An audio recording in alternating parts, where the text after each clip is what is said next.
Boa noite, terra querida de Pedro. Boa noite, assinante do Canal 19, TV Vila Imperial, a emissora da diversidade cultural, política e social de Petrópolis.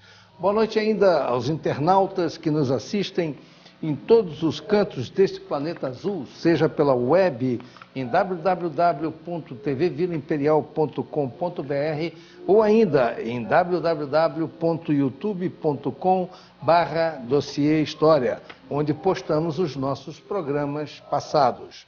Finalmente, boa noite aos navegadores da net que acessam a nossa fanpage em facebook.com/Dossiê História ou no e-mail dossiehistoria@gmail.com.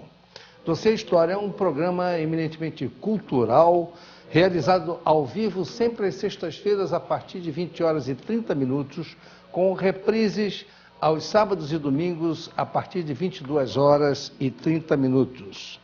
Hoje, sexta-feira, dia 25 de setembro de 2015. Vamos começar o nosso programa trazendo um petropolitano, Robson Aguiar Teixeira, um petropolitano agraciado pela família real do Principado de Mônaco. Robson reside em Mônaco e trabalha como guia turístico naquela cidade. Essa semana, Robson recebeu o Foloir, um prêmio da Fundação Grace Kelly. É um lenço de seda com impressão de desenhos feitos pela eterna e saudosa princesa de Mônaco, Grace Kelly. O prêmio é um reconhecimento da Casa Real de Mônaco pelos relevantes serviços prestados pelo nosso querido amigo Robson, que em seu trabalho divulga a memória da princesa. Parabéns, Robson, que é filho do nosso grande amigo Vanderlei Teixeira, o Delei, como é chamado carinhosamente pelos amigos. Vamos então a esse pequeno vídeo da mensagem dele emocionada, recebendo o prêmio. Bom, eu estou muito emocionado porque eu ganhei um presente, que é um fouloir da princesa Grace de Mônaco. E esse presente foi desenhado por ela, que é um fouloir de seda. E eu realmente estou muito emocionado, porque a fundação acabou de me dar. Donc, je suis très heureux d'avoir ce cadeau de la fondation de la princesse Grace de Mônaco. Je voudrais vous montrer cet joli cadeau. C'est un fouloir en soie, c'est très très beau. Je vous montre.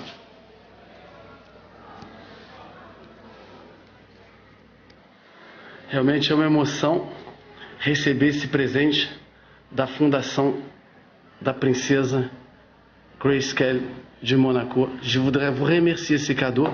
Je suis ému d'avoir un cadeau aussi joli, surtout que ce dessin c'était fait par la princesse Grace de Mônaco. Je vous remercie beaucoup e je suis vraiment ému. Muito obrigado pelo presente. Voilà. Beijo para vocês. Eu aqui com o presente da fundação da princesa Grace Kelly de Mônaco. Olha só, eu estou realmente muito emocionado. Merci beaucoup, vous êtes très aimable et j'espère continuer à faire encore d'autres vidéos sur la vie de la princesse Grace de Mônaco. Merci. Beijo para vocês. Muito bem, Robson atende pelo Facebook como Robson Riviera. Quem quiser acessar o Facebook dele, ele se especializou em guiar turistas em lua de mel. Quem quiser passear em Mônaco e necessitar de um guia turístico, é só acessar o Facebook do Robson Riviera. Forte abraço para você, Robson. Agora, estamos inaugurando hoje a série País Burro. João Pedro Stedley, o comandante do MST, inimigo número 1 do Brasil, desembarcou no aeroporto de Fortaleza, em Ceará. Vejam a recepção do povo cearense ao homem que deseja explodir com o Brasil.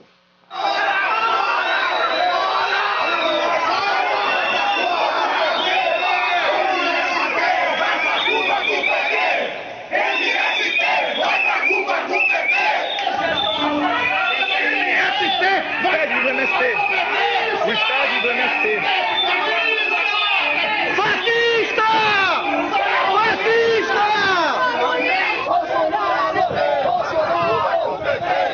MST! MST!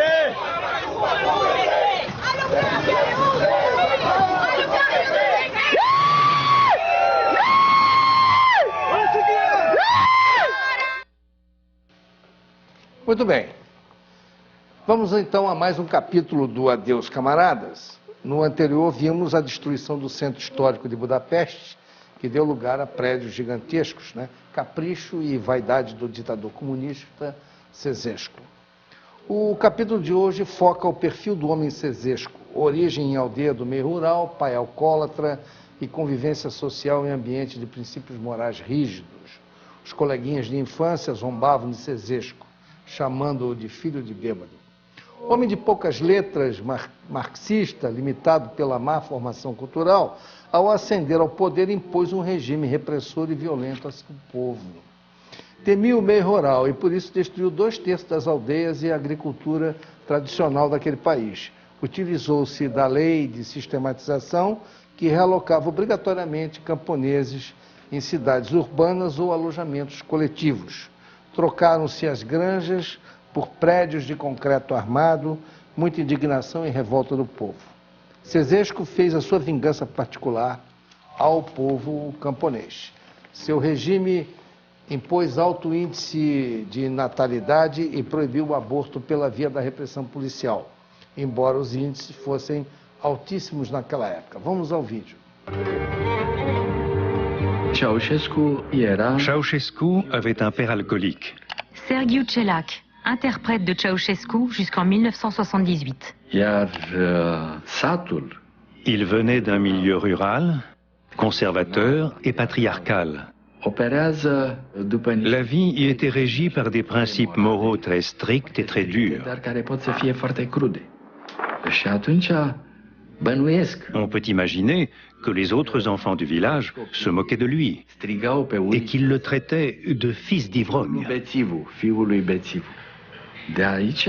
C'est de là que vient la haine profonde de Ceausescu contre les paysans et cette vie de village dont il était issu. Il est probable aussi que sa connaissance limitée de la théorie marxiste et des préceptes de Lénine lui faisait considérer les paysans comme une des principales menaces contre le communisme. Il craignait beaucoup les paysans, peut-être encore plus que les intellectuels. Il estimait qu'on pouvait toujours acheter les intellectuels. Le projet le plus ambitieux du Conducator est sans doute la loi dite de systématisation. Il s'agit de faire disparaître les villages et l'agriculture traditionnelle en déplaçant les paysans dans les villes ou dans de nouveaux logements collectifs.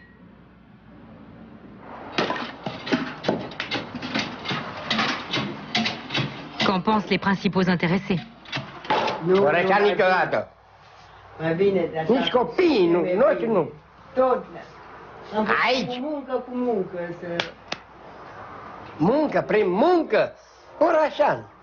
Orășan ești îl mai de jos om. 2/3 des villages du pays, dont beaucoup abritent des joyaux du patrimoine architectural roumain, sont voués à la destruction. Et ce programme sera en grande partie mené à bien. On avait une maison modeste, avec des vignes et un petit jardin dans lequel on cultivait nos propres légumes. Costel Ardeleanu, ancien villageois. L'idée, c'était de concentrer les habitations pour avoir un maximum de terres agricoles. C'est pour ça qu'ils ont remplacé les fermes par des immeubles en béton. On avait un immeuble pour 18 familles au lieu d'avoir des maisons individuelles. Certains sont tués parce qu'ils refusent de quitter leur foyer.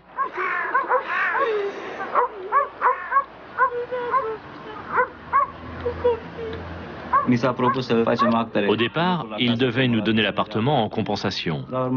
Mais finalement, ils ont changé d'avis. On a été obligé de l'acheter. Pour les parents, ça a été très dur. C'était toute une vie de travail qui partait en fumée.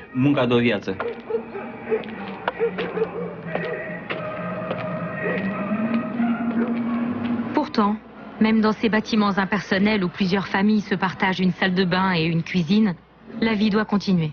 Am întâlnit-o în sat la colectivă, era frumoasă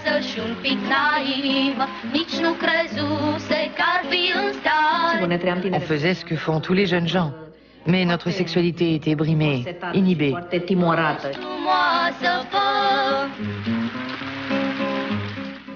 Les préservatifs n'existaient pas. Les contraceptifs étaient rares. Laura Grunberg, ancienne étudiante en sociologie. Pendant toute cette période, il y avait un décret qui interdisait aux femmes d'avorter tant qu'elles n'avaient pas 4 enfants. Quant à celles qui choisissaient d'en faire 5 ou plus, on les appelait les mères courage. Je pense que l'ambition de Ceausescu était d'accroître encore la natalité et la démographie extraordinaire pour lesquelles on était alors célèbre. On nous admirait pour ça, pour notre taux de natalité, jusqu'à ce que le reste du monde découvre le prix qu'on avait payé.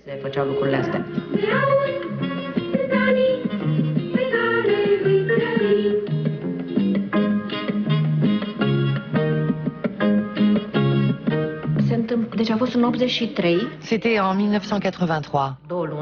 J'étais enceinte de 2 mois. Je me souviens qu'il n'y avait pas 10 000 solutions pour résoudre le problème, étant donné qu'aucun de nous deux n'était prêt à devenir parent et qu'on n'était pas mariés. C'était juste une question de budget. Les gens pouvaient essayer de trouver quelqu'un qui leur donnait une sorte de cocktail de médicaments, l'équivalent de l'actuelle pilule du lendemain. Ou alors, ils faisaient comme moi, payer quelqu'un pour interrompre la grossesse à l'aide d'une sonde. Dans la soirée, je me suis sentie mal. J'ai attendu en espérant que ce soit juste un léger saignement, mais mon état n'a fait qu'empirer. On est donc allé à l'hôpital, aux urgences. J'ai eu de la chance. Je suis tombée sur un médecin absolument merveilleux. Dès qu'il m'a vue, il a compris ce qui s'était passé. Et il a tout fait pour me sauver. On m'a aussitôt emmenée au bloc opératoire.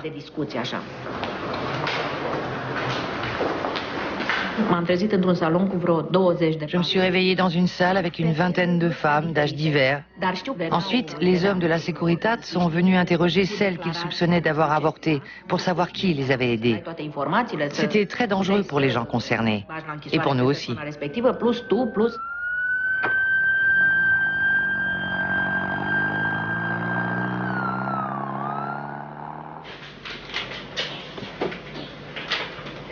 Cătălin et Imre Szilágyi, anciens membres de la minorité hongroise de Roumanie.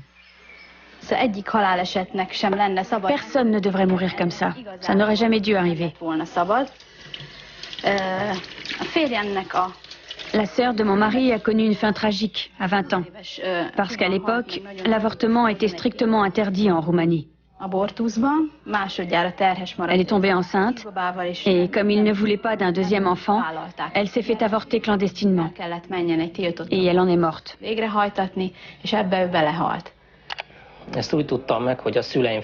Ce sont mes parents qui m'ont prévenu. Au début, ils m'ont juste dit qu'il s'était passé quelque chose d'horrible. Mon premier réflexe a été de courir donner mon sang pour essayer de la sauver. Plus tard, ils ont réussi à m'expliquer exactement comment c'était arrivé. Ma belle-sœur est morte à l'hôpital, à l'aube. Vers 9 h du matin, ils nous ont tous embarqués au poste de police où ils nous ont interrogés séparément. À chaque fois, ils rédigeaient un nouveau procès-verbal qu'ils nous faisaient signer. Ça a duré toute la journée, jusqu'au soir. En sortant devant le bâtiment de la police roumaine d'Oradea, j'ai juré de tout faire pour ne plus jamais me retrouver dans une telle situation. Et je me suis promis de fuir le pays à la première occasion.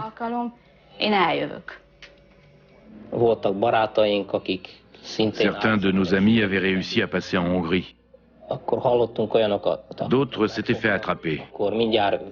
Naturellement, on avait très peur de ce qui se passerait si on était pris. Mais après avoir longuement pesé tous les arguments pour et tous les arguments contre, on a fini par décider que c'était un risque qu'il fallait prendre pour notre avenir. On a quitté le pays caché dans un coffre de voiture. On a pleuré pendant tout le voyage. On perd toute notion de temps dans ces cas-là. Ça a duré 40 minutes, peut-être 45. Mon mari est sorti du coffre. Ça nous a fait un choc, parce qu'à l'époque, il n'y avait presque pas d'éclairage public en Roumanie. La nuit, les villes et les villages étaient plongés dans l'obscurité. Et dès qu'on est arrivé en Hongrie, on a découvert un ciel éclairé par une multitude de lumières orangées. On sortait de l'obscurité pour entrer dans une lumière dorée.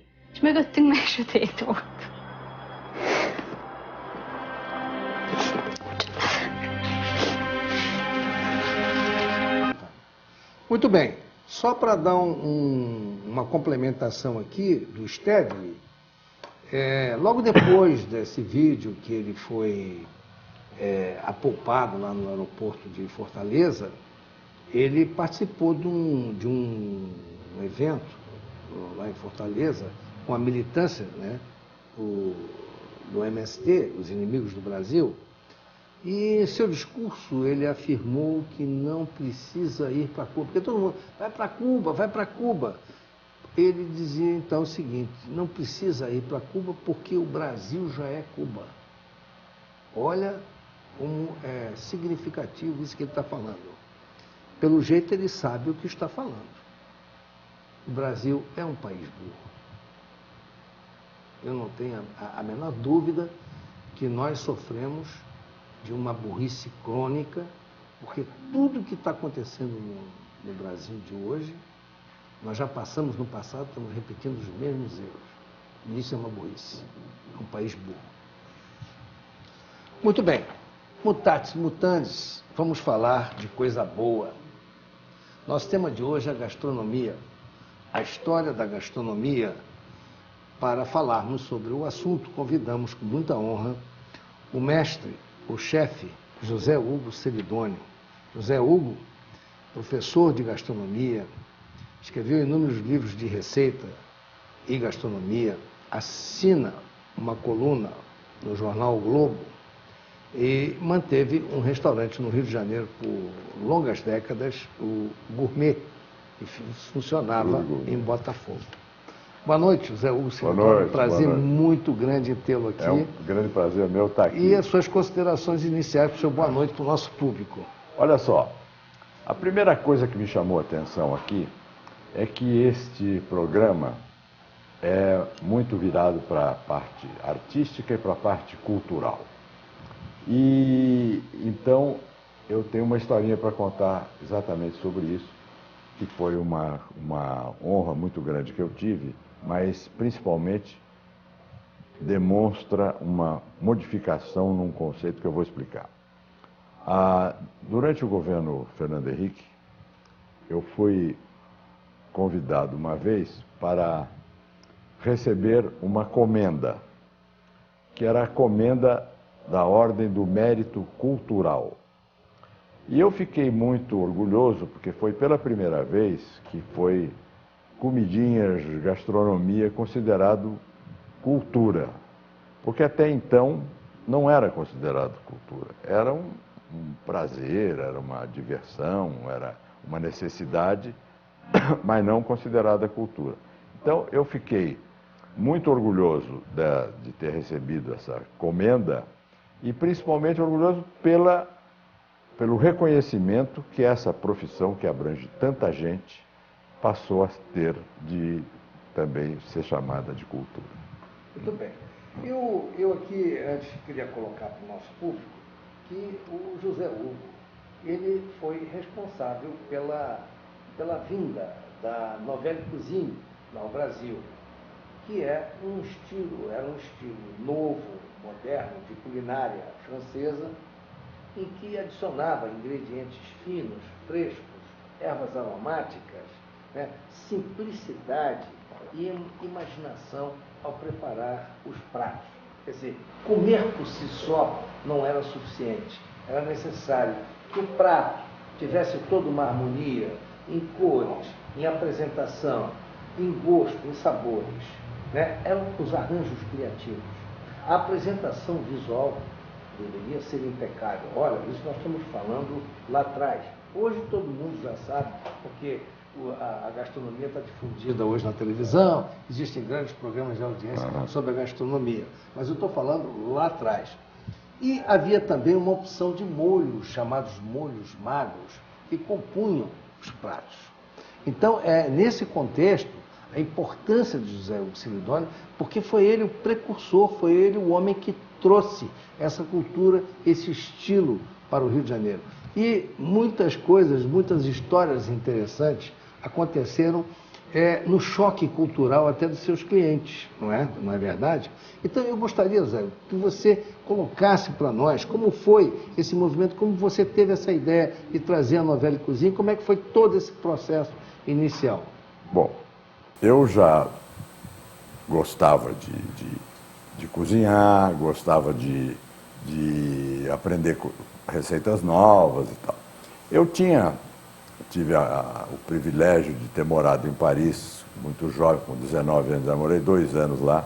Nessa época não havia nenhuma cogitação de outras cozinhas que não a cozinha tradicional francesa, que por sinal é muito boa.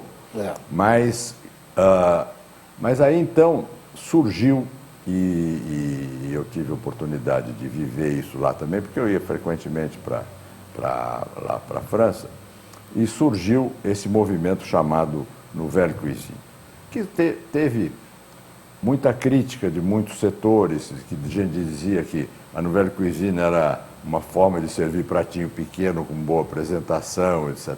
Que não deixava de ser verdade. Mas, ao mesmo tempo, era defendido um conceito que uma refeição não é feita de um prato só e de um paladar só. Então, como é que era isso? Tinha que ter uma entrada, né? Às vezes até 2 entradas, com uma sopinha, depois um prato frio, hors d'oeuvre, como se chama em francês, que é o antipasto, depois um prato de peixe ou de carne, ou na França raramente tem massa, e finalmente o queijo, que é indispensável, e depois uma sobremesa. Mas enfim, isso tudo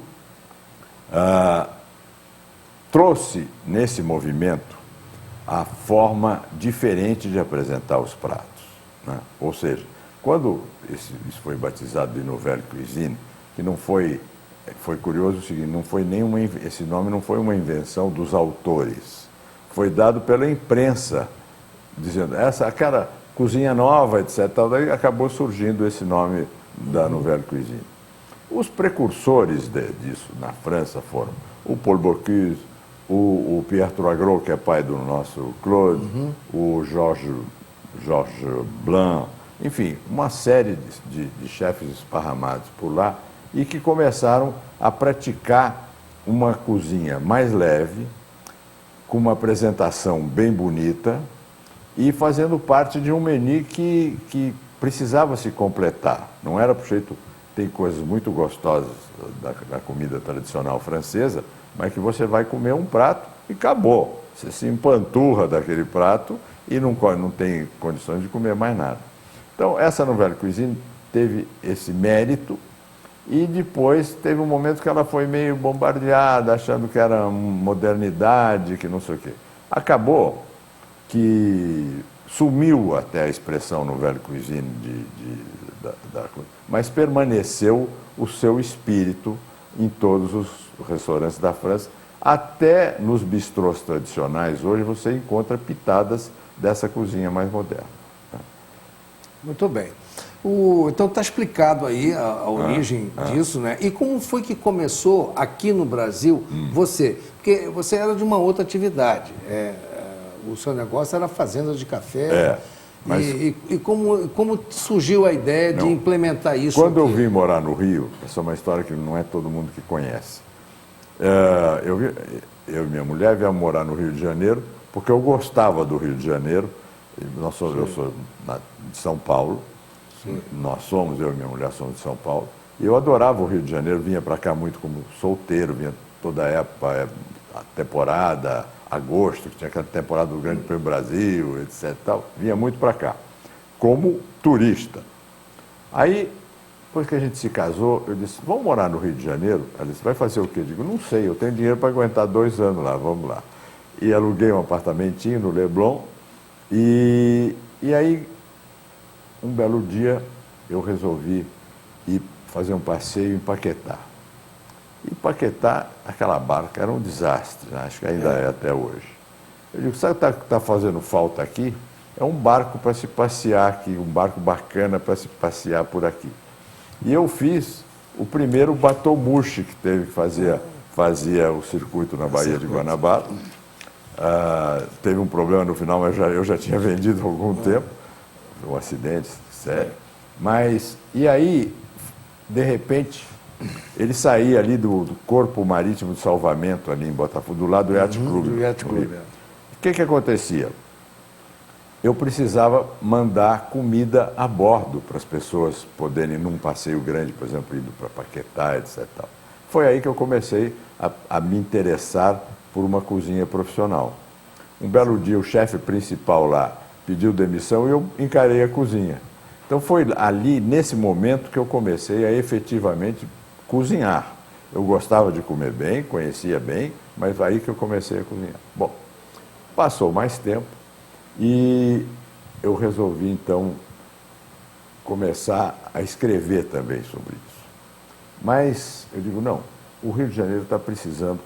Eu tinha um lugar que eu abri em Botafogo, que era uma escola de cozinha, e eu trouxe, o primeiro chefe que eu trouxe para o Brasil foi um chefe francês, que foi um dos grandes nomes para mim, morreu muito cedo, chamado Alain Chapelle. E esse veio aqui para o Brasil.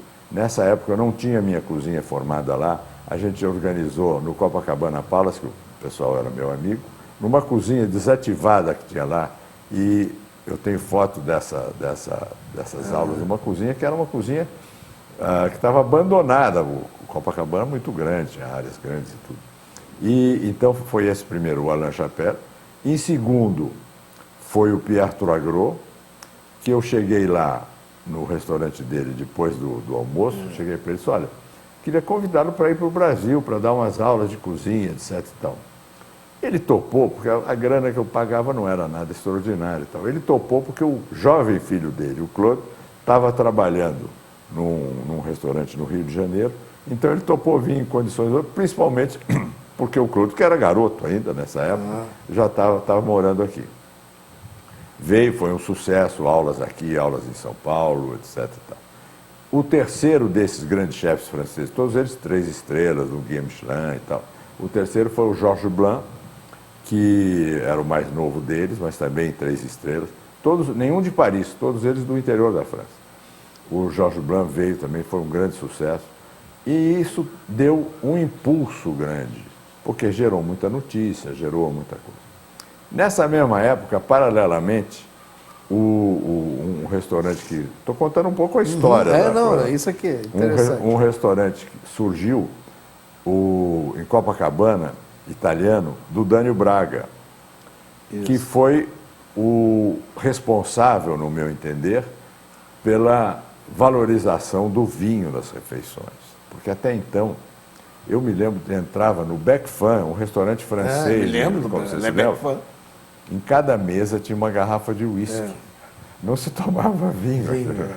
Então, o Dânio teve esse mérito muito grande de ter feito, de ter introduzido e forçado a mão para o consumo do vinho no restaurante.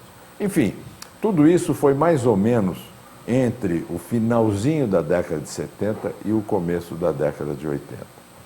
E que marcou para sempre essa mudança na nossa mentalidade, vamos dizer assim, cultural. E que as pessoas começaram a aprender a comer diversificadamente e principalmente numa mesma refeição. Quando eu tinha o Gourmet em Botafogo, uma vez, o Jô Soares, que eu conheço a vida inteira, minha mulher foi colega dele na Suíça e tal, foi comer lá e ele brincou dizendo o seguinte: cada vez os pratos estão maiores e a comida está menor dentro do prato. Não deixava de ter razão, só que você comia diversos desses. Né? E a partir daí, então, muda essa relação do cozinheiro, que era uma pessoa escondida dentro da cozinha. Exatamente. Tinha só um buraquinho, né, que às vezes aparecia o rosto. E o público consumidor, né, isolado desse mundo da cozinha. E a cozinha não era valorizada, era uma profissão considerada no Brasil uma profissão de segunda, de terceira categoria. Eu comentava dizendo sempre o seguinte: geralmente, quando um jovem do Nordeste ia para São Paulo, principalmente, ele tinha dois caminhos, porque dependia do que os parentes dele estavam fazendo. Ou ele ia trabalhar na construção civil, ou ia trabalhar no ramo de alimentação. Então, por acaso, se ele caísse no ramo de alimentação, ele faria carreira nisso. E na construção civil faria outro tipo de carreira. Era muito bem definido isso mesmo. E os cozinheiros eram nordestinos. Uma vez, eu brincando, escrevi uns artigos nessa época na Folha de São Paulo, que eu disse o seguinte: se todos as pessoas que trabalham em restaurante de origem do Nordeste pararem de trabalhar um dia, não abre nenhum restaurante em São Paulo. É verdade, é verdade.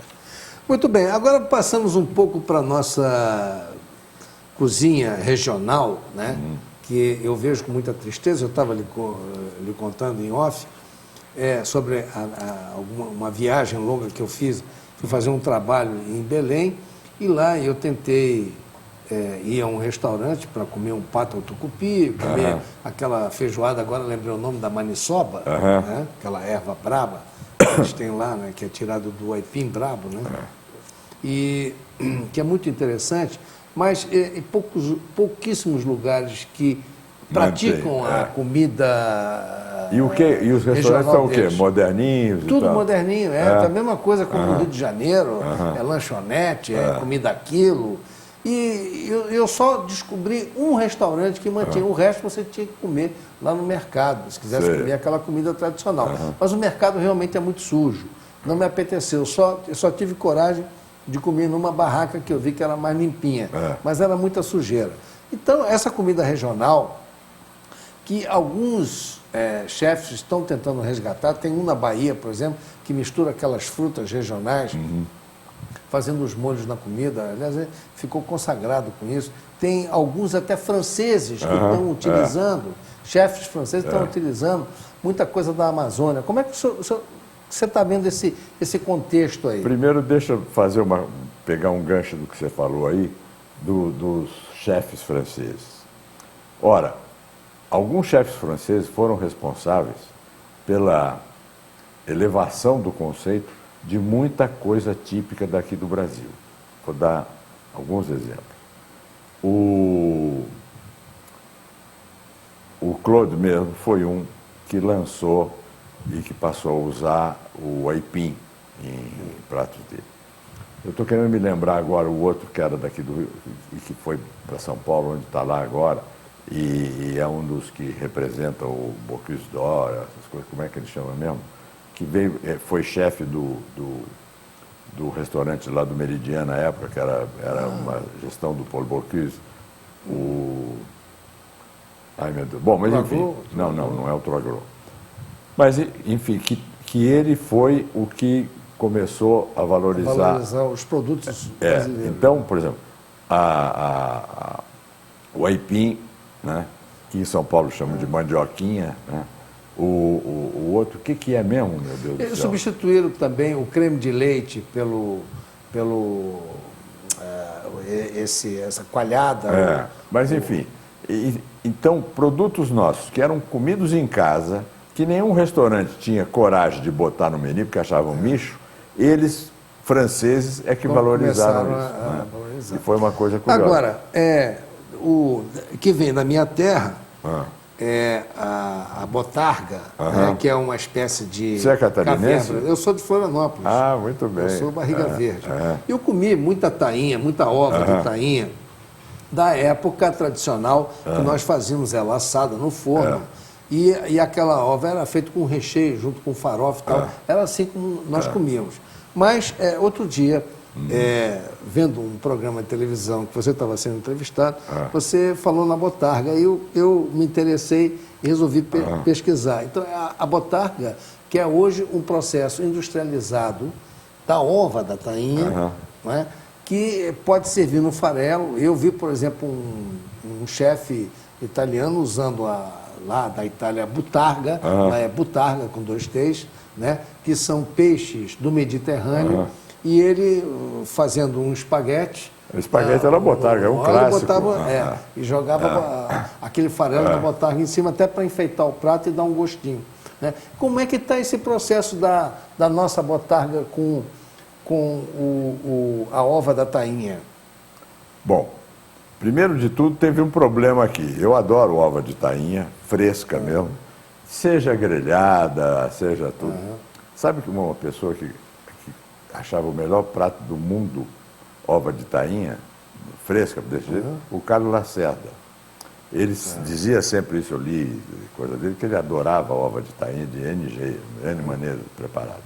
Mas a botarga, que é a origem de um lugar mais para o sul da Itália, que eu não me lembro o nome exatamente da cidade, eu cheguei a visitar lá, e começou essa produção em Santa Catarina. Eu fui visitar lá também. E há uns 2 anos atrás, eu tenho uns amigos italianos que moram em Miami e que adoram cozinhar, tem outro tipo de atividade, representação de outras coisas lá, mas que adoram cozinha e que adoram botarga. Então eu já tinha comido sempre o espaguete alla botarga na casa deles. E eu levei essa botarga brasileira, catarinense, para eles provarem. Eles é igualzinha a nossa, não precisa dizer mais nada. Então, eu fiquei muito orgulhoso e parabenizo os produtores de botarga da sua terra. Eu, a propósito, preparei para nós um vídeo sobre o processo da botarga para o nosso grande público que não conhece a botarga, vai conhecer agora como se faz lá em Santa Catarina, e é mais um ingrediente que você poderá adicionar aos seus pratos, né? Que é essa farofa da botarga. Vamos lá, então. Está um pouquinho caro, hein? Está um pouquinho caro.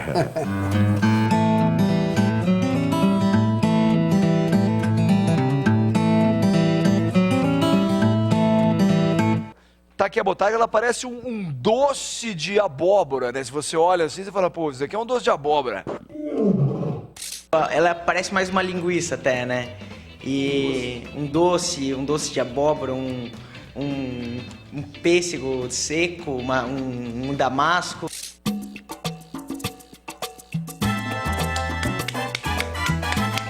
Botarga é ova em italiano, tá? É um produto que muito consumido na Itália. Lá eles chamam de botarga de Mugni, tá? Que significa botarga é ova de tainha, tá? E aqui a gente trouxe o nome botarga, que é um nome muito forte, já conhecido mundialmente.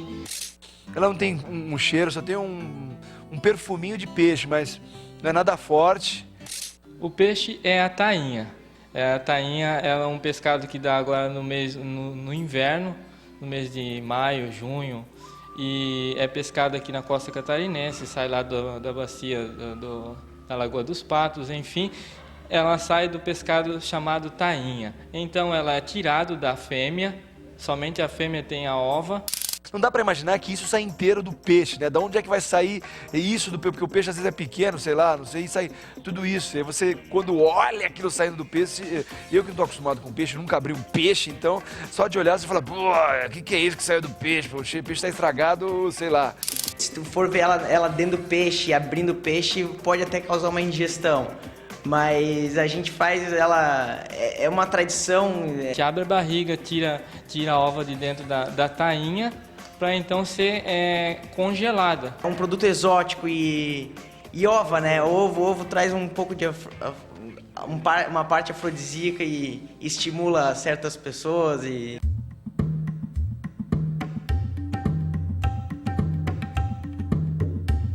Defuma, não? Não é defumado. É salgada e seca. Ah, ela é seca, mas tem uma aparência defumada, mas não é defumada. É apenas a aparência, mas ela é salgada e seca. O sal serve para desidratar a ova. Essa máquina, ela seca, então? Essa máquina é uma estufa, ela fica numa temperatura ideal para a secagem da ova, ali por 3, 4, 5, até uma semana. Isso vai dependendo do tamanho da botarga.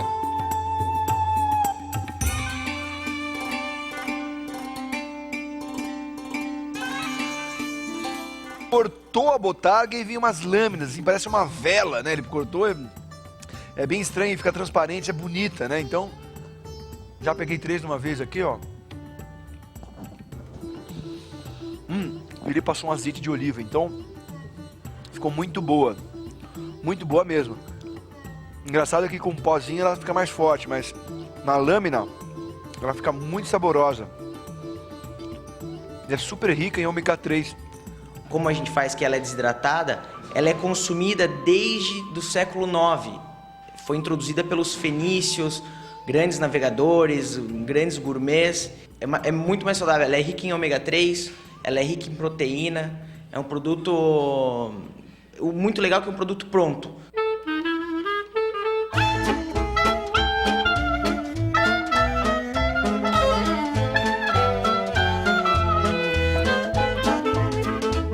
Aí você pode fazer um macarrão com a botarga, que aí você bota aquele pozinho da botarga, bota as lâminas aqui, e aí só resta para saber como é que tá, né? Quem é fã de peixe gosta muito. Eu não sou fã, assim, desse gosto de peixe. Mas faz sucesso, é uma iguaria.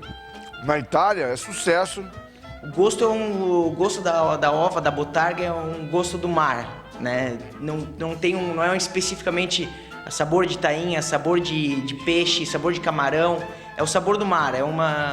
Dizem que é uma explosão de sabores. Explosão do mar, é um sabor do mar. A ova, ela é uma iguaria. O pessoal ele é acostumado a comer a ova frita até então. E ela tem sido, nos últimos anos, exportada para fazer a botarga no exterior. Na Europa, enfim, na Ásia, consome muito a botarga. A tainha é um produto muito conhecido na região, a cultura do catarinense em si, de comer a tainha nessa época do ano, é muito forte. Só que é muito forte também a exportação da ova. Hoje se exporta praticamente toda a ova que dá vai para a Itália, vai para a Ilha da Sardenha, vai para a Espanha, para o Japão, para Taiwan, e Taiwan manda para o Japão também. Então, eles estão, bem dizer, roubando a nossa ova, e a gente está deixando ela um pouco aqui para a gente saborear essa iguaria. Então, a gente quer fazer um produto e valorizar o que é do brasileiro, o que é do Brasil, para ficar aqui, para a gente ter o que é bom, não mandar só para fora e mandar para os outros, né? Vamos aproveitar e ficar o que é bom para a gente também, né? Vamos lá. Aqui, ó. Não, vai ficar feio, mas tudo bem, eu vou comer, vai ficar legal. Você pode comer com um pãozinho, aí você passa o azeitinho. E outra coisa, você pode derreter a botarga e ainda fazer uma manteiga, então você pode, é infinita. Muito bom. Legal essa ideia, né?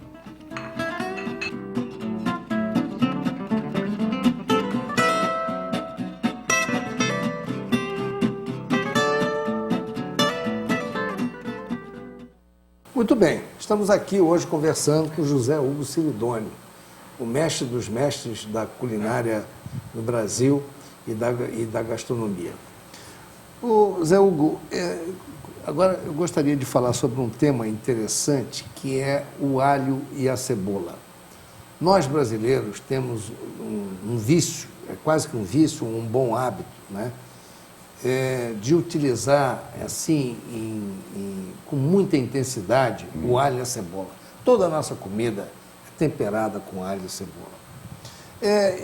Eu fazendo as minhas incursões, né, eu sou cozinheiro de final de semana em casa, né? Não sou um cozinheiro profissional. Mas, por exemplo, os meus temperos de carne, eu utilizo muito pouco de cebola e alho hoje. Utilizo mais...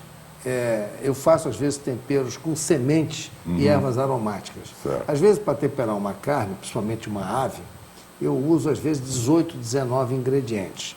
Dentre eles... Você me convidar, hein? Será um prazer. Dentre eles, eu sempre uso 2 que são básicos. Cardamomo, que é uma semente que se usa até para fazer bolo, mas eu uso no tempero da carne, cardamomo. E uso também uma coisa interessantíssima, que eu aprendi nessas incursões orientais de culinária, que é o molho de ostra, que dá um tempero. E isso supre... Oyster sauce. Exatamente. Esse molho supre de maneira fantástica, às vezes, o alho e a cebola, que nem sempre é apropriado a um tempero, né? Tem muita gente, por exemplo, no arroz que usa só o alho, usa só a cebola, às vezes a cebola azeda o arroz. Então, há uma série de circunstâncias com relação a isso. Como é que você vê essa situação do alho e da cebola no Brasil, esse exagero de usar o alho e a cebola? Eu geralmente nas receitas, quando eu ponho alguma coisa com alho, eu ponho opcional. Até porque não só é uma questão de gosto, como também uma questão de convivência. Porque o gente come muito alho e fica com um bafo que o outro não aguenta, não dá. Eu sempre dizia, o casal tem que comer alho junto, senão não vão se separar. Mas, agora, a cebola eu curto muito, mas no uso adequado. Quer dizer, tem gente que põe cebola e alho em tudo. Eu te confesso que tem um jeito de comer o alho que eu adoro, que o alho fica doce. Você já tem uma apresentação muito bonita. Você pega uma cabeça toda, corta o chapéu assim, então fica aquela parte junto dos dentes de alho, com aquela parte assim. Aí você põe um azeitezinho e põe no forno. Esse alho fica doce. Não tem, ele muda completamente o sabor. Eu já fiz ele. Não é? Interessantíssimo isso. E isso dá para comer até passando num pão, tudo isso. E não fica, ele muda completamente as suas características. A cebola, eu gosto de cebola. Até uma salada de cebola eu gosto. Né? E você gosta de cebola roxa? Adoro, ela é mais adocicada. Né? Você sabe que eu estava uma vez também num restaurante italiano, fora do Brasil, e comi uma preparação que era o seguinte, uma cebola roxa grande, que o jeito tirou a parte. A cebola roxa externamente virou o prato, ou melhor, a louça para receber. Daí ele fez um preparado com esse miolo todo da cebola roxa, levando inclusive um alite, um não sei o que, e serviu dentro da própria cebola. Dentro da própria cebola, que ficou com uma apresentação, e a cebola roxa linda, ficou com uma apresentação muito bonita e um prato gostoso. Eu dei essa receita já na revista há uns tempos atrás. Eu tenho uma história interessante também, que eu estava passeando no subúrbio de Londres, em certa ocasião, uma viagem que eu fiz, e eu acabei entrando num restaurante chinês. E lá tinha pendurado, o que me chamou a atenção, era um pato que estava pendurado, e o pato estava avermelhado. Depois eu fui ver que o pato estava caramelado. E foi inesquecível, foi um jantar maravilhoso que eu nunca mais esqueci na minha vida, isso faz muitos anos. E eu tentei fazer esse pato caramelado, porque eu encontrei essa receita num livro de receitas que eu tenho, que é de uma grande editora francesa, a Larousse. A Larousse. E eu achei lá uma receita do pato caramelado. Eu tentei fazer, inclusive eu pendurei o pato, preparei o caramelo, fiquei lá de 15 em 15 minutos banhando, mas não consegui fazer o caramelo. É mesmo? Você já fez? Isso é uma curiosidade, mas você já fez um pato caramelado? Bom, antes de mais nada, eu preciso te contar que eu fiz também há anos atrás um curso de cozinha chinesa em Londres. Eu fui uma vez num restaurante, num chefe chamado Ken Lo, que era um sir, porque a rainha gostava muito da comida dele, ele até já morreu. Mas nessa loja livraria, eu vi que ia ter um curso de cozinha chinesa lá. Então, acabei ficando mais tempo em Londres e fiz esse curso de cozinha. Adoro a cozinha chinesa. Acho uma judiação ela ter perdido muito terreno, porque hoje em dia você encontra poucos restaurantes chineses. Aqui no Rio, por exemplo, tem um que abriu ali no Jardim Botânico. Enfim, diminuíram muito e, ao mesmo tempo, aumentaram muito os restaurantes japoneses. Né? Eu adoro a cozinha chinesa e já fiz o pato caramelado. E deu certo. Eu vou tentar fazer mais uma vez, estimulado por você. Zé Hugo, Olha, foi um prazer, foi uma honra muito grande recebê-lo aqui. Espero renovar esse encontro mais vezes, toda vez que você vier a Petrópolis, já que você tem um sítio, uma fazenda próxima. Aqui é mais ou menos do meu caminho. Né? Então você venha sempre. O nosso chefe Valdec, que ele convidou, nós vamos ter um evento hoje lá no Valdec, que é o antigo Capitólio Sushi, que hoje foi rebatizado com o nome de Chateau Gourmet. Chateau Gourmet. Pretencioso, hein? Chateau. E o Zé Uga é um convidado de honra, nós vamos jantar com ele agora lá no Chateau Gourmet. Posso falar um minutinho dele? Pode. Que é uma história curiosa, você vê como é a vida. Um belo dia, eu tinha o restaurante, o Clube Gourmet em Botafogo, ali em frente ao cemitério, que durou mais de 20 anos lá. A Maria Alice minha mulher, chegou para mim e disse, olha, tem uma amiga minha que tem um rapaz que é primo dela, uma coisa assim, que são lá de Petrópolis, e que ele está querendo trabalhar em restaurante. Por acaso eu tinha uma vaga de ajudante de barman. E ele pegou e fez toda essa carreira. Ou seja... Se tornou o maior barman do Brasil? Ganhou diversos prêmios como o melhor barman. Bom, mas então olha só, imagine se a vaga fosse de cozinheiro. Quer dizer, são pequenas... talento, né? E pequenas coisas na vida, porque senão talvez ele nunca tivesse entrado para o bar. Pois é. O fato de haver aquela vaga no bar mudou a vida dele, ou construiu a vida dele. E hoje é um chefe. É um chefe. Um grande chefe. E já o entrevistei aqui, já fizemos comida. Que legal. E nós vamos ter um jantar lá hoje. Vamos ter um jantar lá hoje. Muito obrigado, então, pela sua presença. Espero vê-lo aqui mais uma vez. Foi um prazer. Meus telespectadores, eu quero também agradecer aqui a presença da sua esposa, que veio aqui, que está aqui conosco. Também um grande abraço para ela. Muito obrigado pela sua presença. No final do nosso programa, eu sempre ofereço ao meu convidado e ao nosso público um musical. E hoje nós vamos apresentar a Ave Maria de Franz Schubert, obra musical de 1825, parte de seu opus 25, uma configuração de 7 canções do poema épico popular de Walter Scott, A Dama do Lago. Tornou-se uma obra popular em arranjos e letras diferentes que diferem do contexto do poema. Só no caso Franz Liszt fez 3 versões dessa Ave Maria de Schubert. A ideia de Schubert, a abertura e refrão, levou-se à ideia de adaptar a melodia à letra original da oração à Ave Maria. Para interpretar, estamos trazendo Martin Huskins, um cantor de rua, tenor, cantor de banheiro desde os 7 anos de idade, mas iniciou seus estudos em música aos 13 anos, piano e canto, muito extensivo. Mas, por problemas financeiros, não concluiu os estudos. Trabalhou como padeiro, depois retornou à cidade natal e volta a cantar no coral local. O maestro viu seu talento e o iniciou numa carreira musical e ele passou a competir em programas de televisão e alcançou fama. Gravou na Universal Records, tem se apresentado em vários locais da Europa. Esse vídeo que você vai assistir agora foi visto no YouTube por mais de 1.600.000 pessoas. Vamos lá, Martin Huskins. Ave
Martin Huskins, ele é holandês, e esse flash mob foi gravado provavelmente em alguma rua de alguma cidade da Holanda.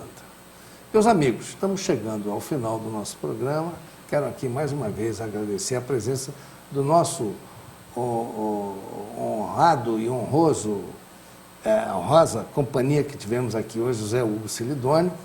E quero aqui renovar esse compromisso com vocês para sexta-feira da próxima semana, quando estaremos aqui a partir de 20 horas e 30 minutos. O programa de hoje será reprisado amanhã, sábado e domingo também, a partir de 22 horas e 30 minutos. Quem não tiver Tech Cable poderá ver pelo nosso endereço eletrônico em tvvilaimperial.com.br. E estaremos aqui de volta na semana que vem e também quero agradecer a audiência de todos e um bom final de semana. Muito obrigado.